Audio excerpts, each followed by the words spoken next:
While maintaining your floors, it's important to follow the proper procedures to ensure the highest quality of floor care. The following video will take you through the procedures step by step. Stripping your floor is a procedure that should be done only when needed. Strip a floor when you start a new floor care system or when your finish is embedded with soil or worn beyond repair. Stripping can take a lot of labor. Maintain your floor properly and stripping can be minimized. First, it's important to make sure you have all the proper equipment. For chemical stripping, you will need a mop bucket with wringer, 2 cotton blend mops, black stripping pads, wet vac, caution signs, stripper stop tape, baseboard edging tool, scraper, Triple S baseboard stripper, quality floor stripper, measuring cup,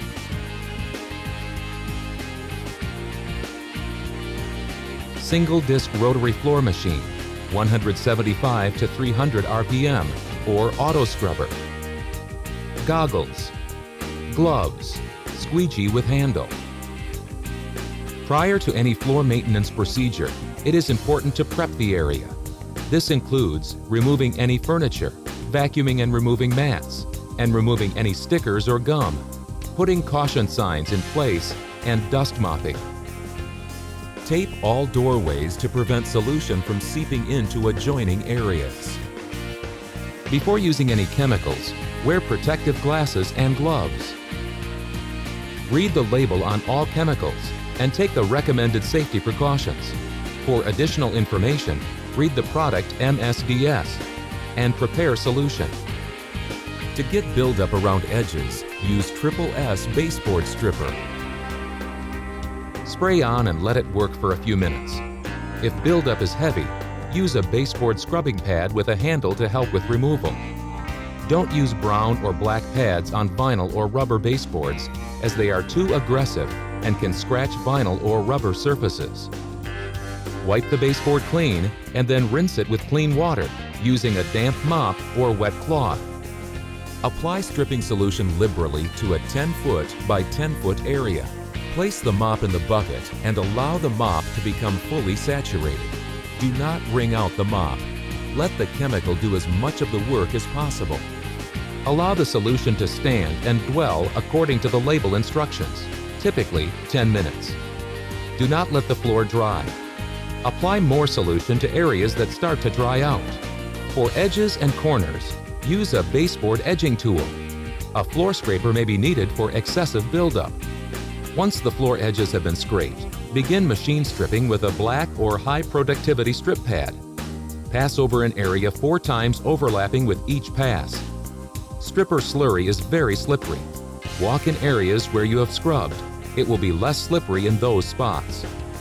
Avoid splattering baseboards. Check the floor pad every 300 square feet for finish buildup or wear. Flip the pad or change the pad when it fills up with old finish. Wash out used pad immediately after use if possible. If not, place used pads in a clean, heavy trash bag to keep them from drying out until they can be washed out. After scrubbing each area, use a floor squeegee to pull slurry away from walls and tight areas. Pick up the slurry with a wet vac. A wet vac with a front-mounted squeegee will work best. A 2-step rinse is next.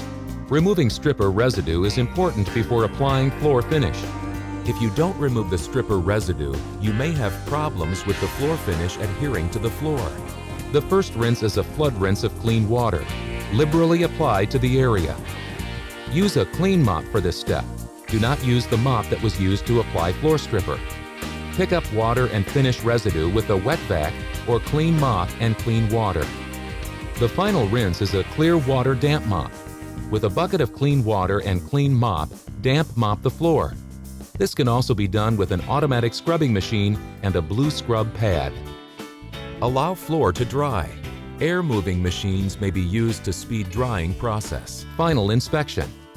Once the floor has been rinsed twice, run your hand on the floor in several spots.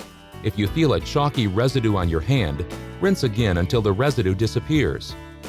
If the floor is completely bare and dry, it's ready for new coats of finish or seal. Return stripping tools and equipment for cleaning. Rinse out all equipment. Thoroughly rinse mops and hang to dry. Clean pads and hang to dry. Discard worn pads. When possible, always remove stripper and finish residue before it dries. Stripping can also be done with an automatic scrubbing machine. Apply black strip pads to the auto scrubber. If possible, adjust pad pressure to maximum setting. Apply stripper solution to the floor liberally with a wet mop. Then use the double scrub technique. Allow chemical to work typically a minimum of 10 minutes.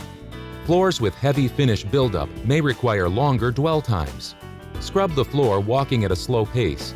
Be sure the squeegee blade is up and the vacuum is off. On the second pass, scrub and vac up. In this pass, the squeegee blade should be in the down position and the vacuum should be turned on. Pending the level of finish buildup, you may need to make multiple passes. Inspect the floor when it's dry. If there are any shiny spots, that's finish that's still on the floor. Some spot stripping may be needed.